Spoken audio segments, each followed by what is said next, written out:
Hello, good morning, and welcome to this Dawn Busters Taste Challenge. We have two Espadín mezcals, unaged. This is Sombra Joven, that means young, unaged. It's in this smoky glass bottle, this newer bottle design. When I bought this, Walmart had both bottle designs, the older and the new. And now they don't have either. Walmart here doesn't sell any mezcal. I guess it was a slow seller. And that's probably why they sold this bottle for $15. Yes, $15. Now you're not going to find it for $15. It's like about a $30 bottle. Let's see what Total Wine and More has it going for. Now here is El Silencio, introduced in 2013. So introduced in 2008 and 2013. So neither one of these is even 20 years old. But Mez brands are new. Oh yeah, they have some that's been around 30, 40, 50 years, but not too many. Not too many. $39.99. Oh, worse than I thought. And then the Reposado is $57.99. Yeah. So it was $39.99 and I got it for $15. And that is great. Well, at the time I bought it was like $32, but I got it for over half price. Awesome. El Silencio, I paid the regular price for this. It was like I think it was $27.99. Got a deal on it. It's usually going to run you about $30 low end. If you go in above $35, something's not right. You're probably getting ripped off. Okay. Oh, right. I got to put a tag on this. I was washing 2 days ago. I was washing the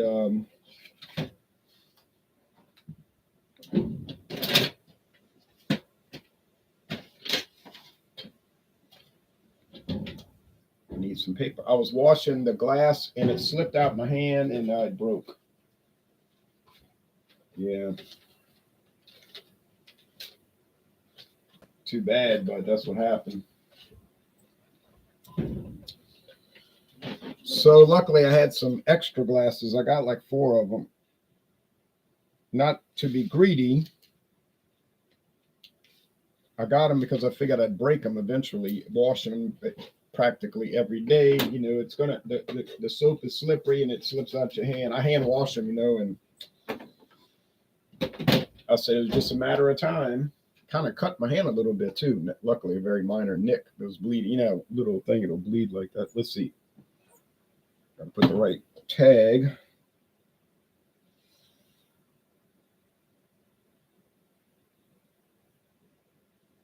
Come on. Taking up my time here.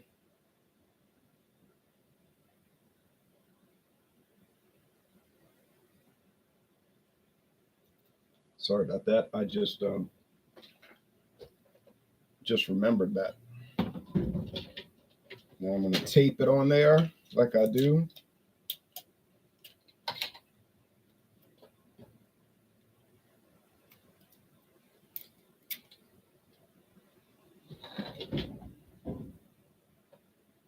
That should be good enough.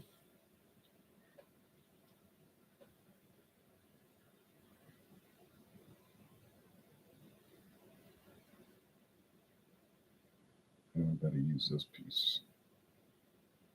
Better use a bigger piece of tape.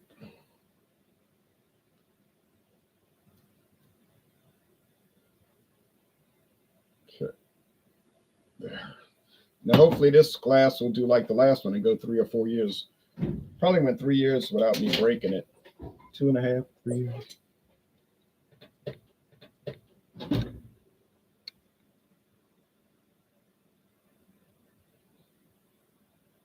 All right, sorry for that hold up.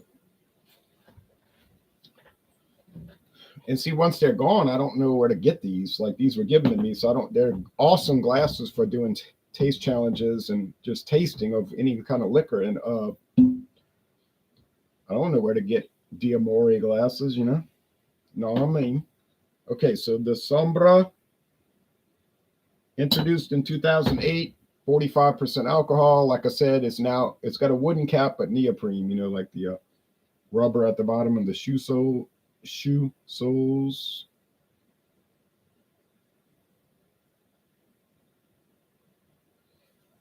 This thing will focus.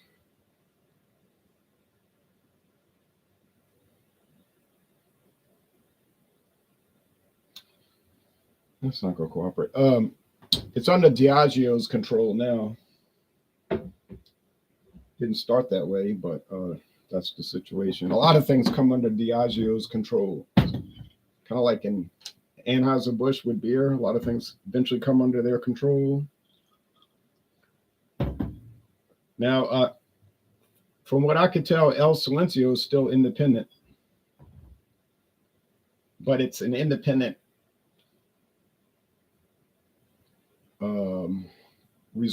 Mexican resort company. I think they're in Los Angeles, but they have resorts. It's called Casa Silencio, and they have resorts where you can go stay and experience silence and blah, blah, blah. But they have this mezcal made for them since 2013, and they do a good job, whoever their contractor is. Don't think bad about that, because most of your mezcal and tequila is contracted out. And they'll just put their brand name on it, you see. I mean, I don't mean like Jose Cuervo. Yeah, they got their own distilleries. They're so huge. Herbie says, hi, which drink today? Mezcal. So we're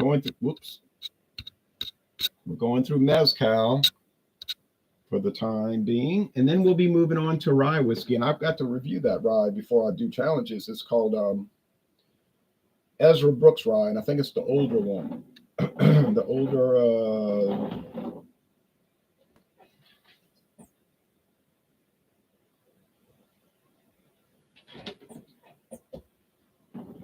version.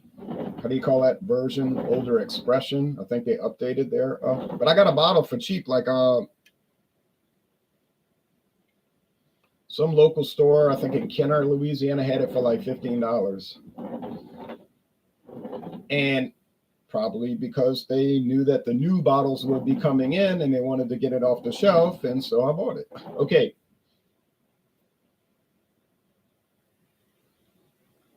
These are both clear, so appearance won't matter.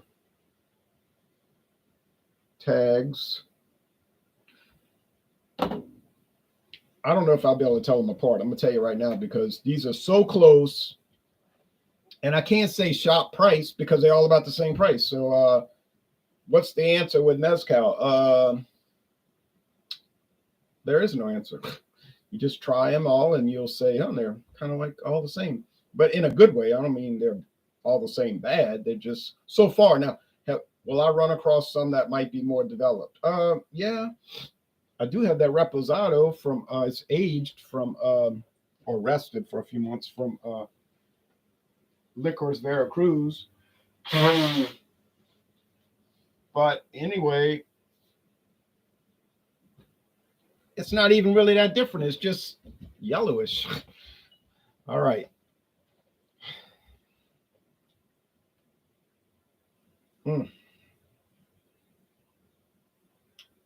Why does mezcal smell like tequila? Well, because tequila is a type of mezcal. A lot of people say it backwards, like mezcal is a type of tequila. No, it's the opposite. Tequila is a variant of mezcal. Okay? If you're drinking tequila, if you've ever had tequila, you've had mezcal.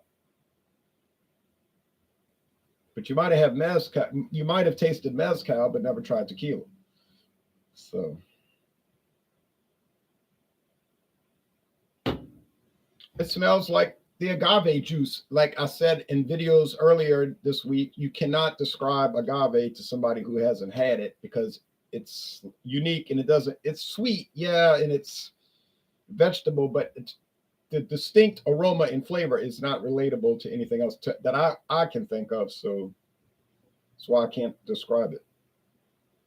Although you could easily go and buy some and try it. It shouldn't be too difficult to do. All right, taste over here. Oh, smell over here.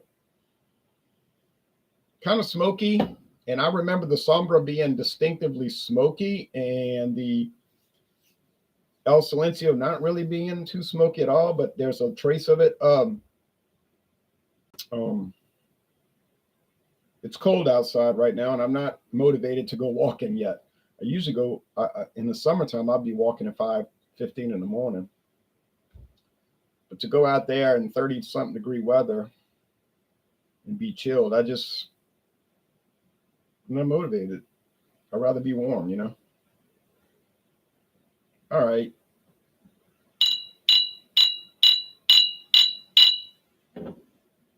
Cheers.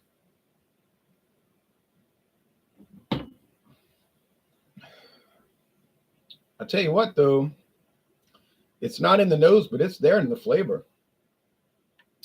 There's a good deal of smokiness here. See, mezcal, typically they let it roast underground. They have an underground oven, like they build this conical oven. You know how you read about Mesoamericans, and they would dig this pit underground, and then they would put embers in it and let it smolder. And they'll let that agave plant smolder in there for days, 5, 6, 7 days. So it's like smoking a turkey, right? But you wouldn't do that for 7 days. All right. Good morning, says Randy Bridges. Good morning to you. Balak says, I'm on my morning run listening. Ron, it's 32 degrees. Yeah, see, I'm going to go walking in a few minutes, but I just can't get motivated. What is your profession? Doing taste challenges. No, I retired from teaching. I used to teach history. No surprise there. Probably you're thinking history, government,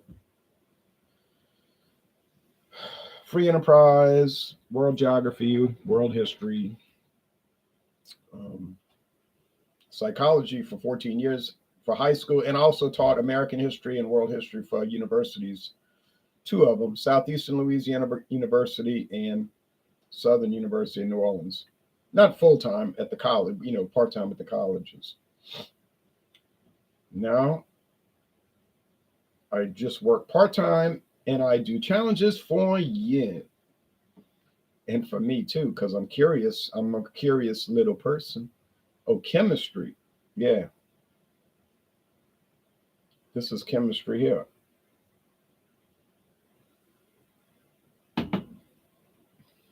I'm an alchemist. I'm trying to turn lead into gold, but I haven't succeeded yet.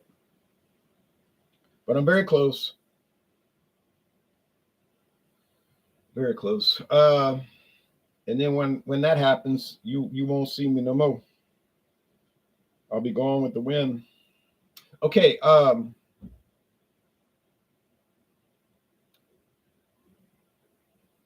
Not smoky. Smoky. Not smoky. Smoky.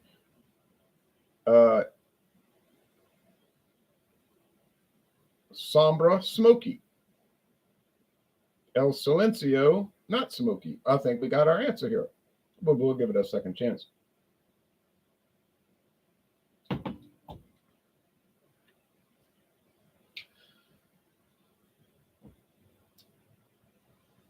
Got it. Now, do I prefer the smokier ones? I do, because I like smoked meat. You know what I'm saying? If I get hog's head cheese, I like it to be real smoky, like they make over there at Wayne Jacobs Smokehouse. And so that I like the smoked Gouda cheese. So I like that.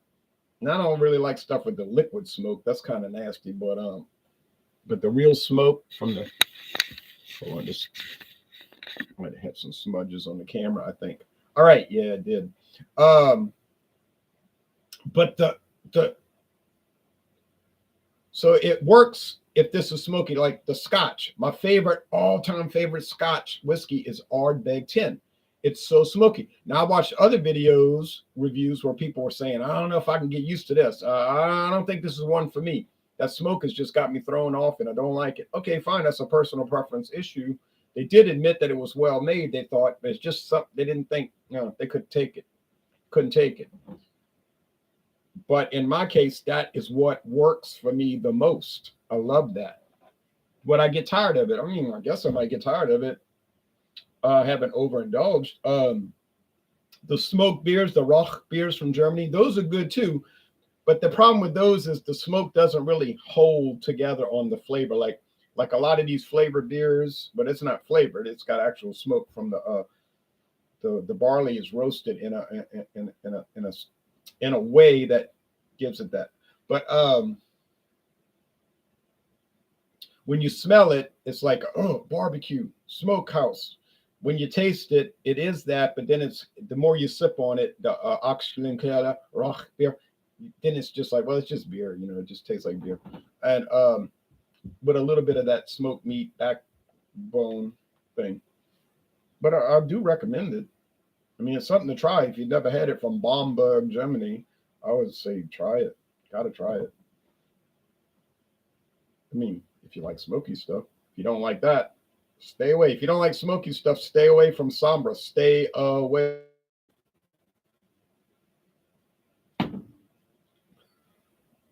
Now you say, well, I like tequila smoke. Maybe if it was a little bit of smoke, I could tolerate it. Or I might even like it. Well, then that would be El Silencio. Get that one. Because it's just a very thin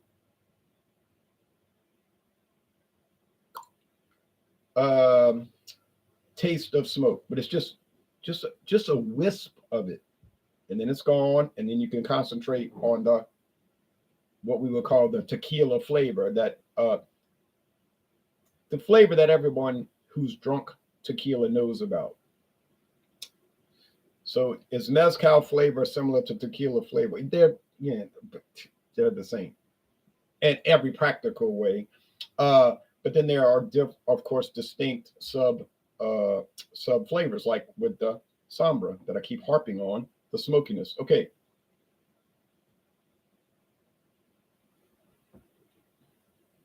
I don't want you to think it's one note. It's not a one note product. Got the smokiness, that's the lead. But there's also the juicy, the savory, Espadín agave vegetable flavor. There's body to it at 45% alcohol. That's expected, but there's still body to it just from the composition of it, the rich agave. You could tell they do a good job, and it's very carefully done. And if you look at the website for Sombra, they go into intricate detail about the steps that are taken to make it and everything like this. Similar to El Silencio, because they do the same thing. So I don't know how many people read those websites, because people these days don't have any patience to read anything. Seem like they want to jump around. So, but if you do have an attention span, you could look at that Sombra website and just start reading about it. But it's going to take a while. It's not going to be a 3-minute read. It's going to go on and on for a while, but you'll learn if you concentrate on what you're reading. You'll comprehend it and say, man, I didn't realize that it was that detailed. And you got to respect a company's website when they go into that much detail. Now, Diageo bought it, probably got a deal on it or whatever. And it doesn't look like they tamper with it. They just let the people run it like you run it. The money keeps coming in. Everything's cool. If the money doesn't come in, well, it's not like they're going to fire people. They're probably just going to sell it. But it looks like it's nice little niche company for them. They don't even list it on their website, really, but it's got its own site. Now, it's like Zacapa Rum. That's an old rum company from Guatemala. Been making rum for 100 years. Yeah, it's under Diageo's umbrella today. Do they interfere with the operations? I don't get that impression. I do not get that impression. Maybe they do. I don't get that impression. Now, do some companies do a buyout and then start undermining the product and trying to cheapen it, cut corners, and then try to sell it like it used to be the same, like it's the same thing as it used to be in the good old days? Yeah, they do that. It does happen, but people these days are very sharp on that. And with the internet, they'll be communicating back and forth. Look, it's not the same. Look what they did with Newcastle Brown Ale. And then it goes, and they can't really win these days doing that. Rum. Yeah, rum. So, which one of these would I buy? I told you already, I prefer to smoke. But they both Highly recommended. I definitely would recommend either one. If you like mezcal and you've never had these two, I say buy it. I mean, you're looking at after tax, probably looking about $80, about $80. But you're gonna get $80 of value. So, I mean, I told you I didn't pay that much, but I find these deals. Now, when I went to Gibraltar last week, a week ago today, I was in London, England, but the day before I was in Gibraltar, a British colony. I call it territory now, same thing. Self-governing territory. Um, you know as well as I do, I was looking into every liquor store and beer store with a very sharp eye, trying to see what they had. And the prices were extraordinarily low. I've never seen prices that low, and I've been around, you know what I mean? But didn't see any mezcal to my knowledge. It might have been in there and I overlooked it, but I didn't see any. Barely saw tequila. I saw a few brands. Of course, everybody saw Jose Cuervo, just the regular one, not the traditional 100% agave. And they had some other kind of, I would call them cheap tequila brands that I never heard of. And they weren't even 40% alcohol, so it wouldn't even be legal in the United States to be sold as tequila. They would have to be called like agave products. But and I was at the British airport, you know, in London, the what they call Heathrow Airport, Terminal 5. They got 5 terminals. You know, most airports have a terminal. You go there and you wait for the plane. They got 5, one of the biggest in the world. And well, they have these fancy, really fancy, exclusive whiskey stores, liquor stores that you could pay thousands of dollars a bottle. And I mean, I'm not exaggerating, like $1,000. So I'm looking at the tequila. They got Jose Cuervo Gold, Jose Cuervo Silver, and then some other off the wall brands I never heard of, like Sombrero. You know what I mean? Like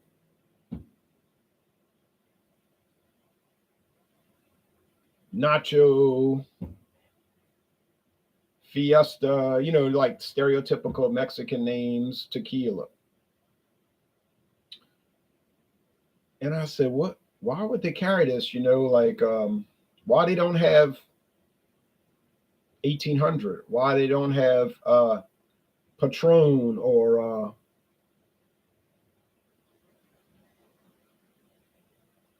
even what's that one called? Hornitos. Like they don't have anything like that. But they sure did not have a shortage of gin. There was no shortage of gin or whiskey. Oh man, it was unreal. And rum everywhere. But the whiskey and the gin was out of the world on the amount. And the price was at least 50% cheaper than America. At least 50% cheaper. I'm talking about Gibraltar specifically. Spain, England, yeah, it was about the same price. But Gibraltar was amazing. And they got people that apparently go to Gibraltar just to stock up on liquor. And then there's a deal at the border. They want you to pay taxes. And I don't know, they try to smuggle it out or something. But anyway, that's not my problem. So the winner today there is no winner. It's a tie, but I prefer the smokier one. Thanks for watching, y'all, and see you later for another one.